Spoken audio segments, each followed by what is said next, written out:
Hello, this is Big Daddy Cass, here with a recital done my way. Today I'm going to tell you about Joe Dingus. Joe Dingus is a black lab that had a very rough time the first few years of his life. Joe was the runt in a family of very fancy show dogs. He was too small and had the wrong bone and head structure to be a show dog. His breeders didn't want to have him put away, so they turned him loose in the wilderness to fend for himself. He was almost 12 weeks old and the odds were against him, but at least he had a fighting chance to survive. The first part of my story is how little Joe Dingus would tell it if he could speak to you as I do. It was a cold, dark, and stormy night, and I knew I was a long way from home. The sky was growling and dumping water all over me. I was so frightened that I was shaking and crying for my mommy. I couldn't understand why my masters had gone away and left me in this scary place. Had I done something wrong? Was I being punished? I just didn't know. I wandered for hours looking for something familiar, some way to find my way home. Finally, out of exhaustion and fear, I fell asleep under a great big tree. When I woke up, the sun was shining friendly and brightly from a clear blue sky. It was such a beautiful morning that I forgot for a moment how hungry and lonely I was. For a little while I romped and played in the warm rays of the sun, and soon realized I was all alone and a long way from home. I longed and craved for my mommy and wanted to cuddle up and suckle on her nipples and fill my empty tummy. I searched for miles and miles for my mommy and daddy and something to eat. Finally I laid down in the shade and cried myself to sleep. When I awoke it was dark and creepy, and I could hear all kinds of strange things. I could hear water running, and it reminded me how thirsty and hungry I was. I followed the sound and found a stream of cold running water. It tasted so good that I drank until my tummy hurt. All of a sudden I heard people laughing and shouting close by, so I ran as fast as I could to see if my masters had come back for me. Down the stream I saw a bunch of men around a fire. They were all carrying big sticks and acting real funny. As I ran up to greet them, a big boom came from one of their sticks, and something hit me alongside the head. It hurt so bad, I turned and ran. They chased me for a while, but it was dark and I finally lost them. My head was throbbing and covered with blood, but most of all, I was scared. I didn't know why these people were mean to me. All I wanted to do was be friendly. I was hurt and tired and hungry, but lots of water was around to drink, and that helped me make up for the lack of food. My head finally quit bleeding, so I took a deep dip in the stream to wash away the dried blood, and the cold water helped to take away the pain. Part of my ear was missing, but nothing else seemed to be the matter with me. One good thing came out of this. I learned my first lesson, and I learned it well. The next day I crept down the stream where I'd seen the men.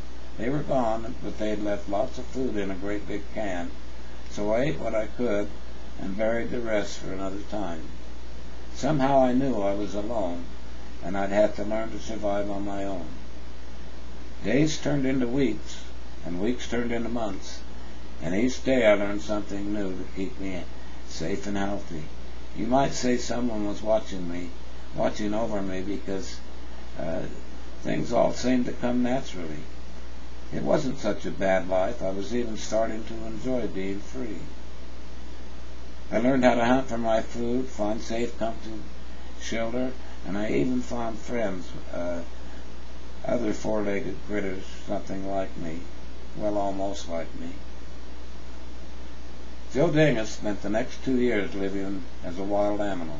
During this time, he had many exciting, heroic experiences. Each one could make an interesting short story. He became a master at survival, and his unusual foresight and superior intellect made him a very special canine.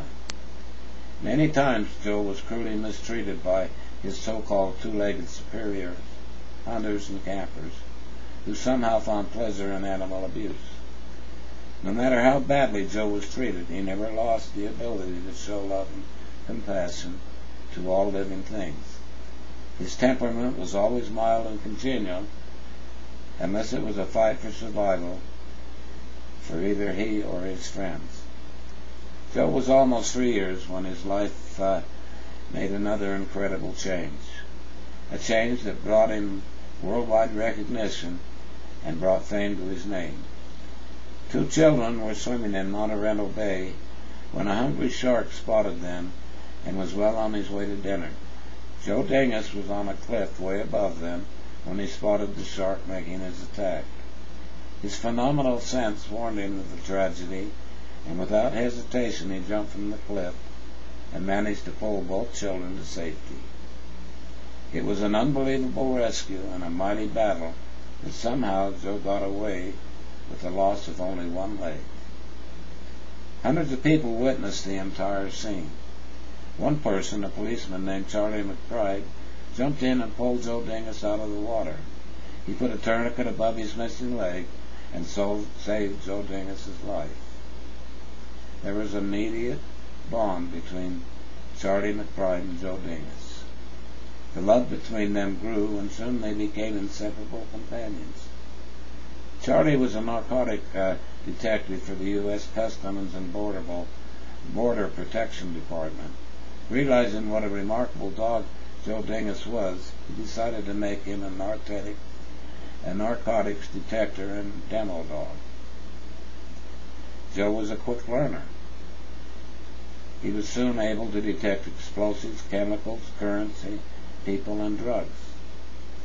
Charley McBride and Crazy Joe Dingus as a team committed to doing everything possible to stop the flow of illegal drugs and associated crimes. Their efforts alone were responsible for thousands of arrests of drug traffickers and dealers. As a dynamic duo dedicated to bring down leaders of crime and bring justice whatever lengths it took. For the next 5 years, Crazy Joe Dingus recovered $25 million worth of illegal drugs. He was awarded recognition in the Humane Society's Canine Heroes Walk of Fame. Not only had they become experts in detecting narcotics, they also stopped the theft of millions of dollars worth of currency and gold bullion from the U.S. Mint at the Federal Depository in San Francisco. A once discarded puppy, whose breeders decided wasn't worth saving, had survived all obstacles put in his path and become a national hero. He never gave up, and he did things his way. Well, that's my story. Lots of mistakes, but I told it.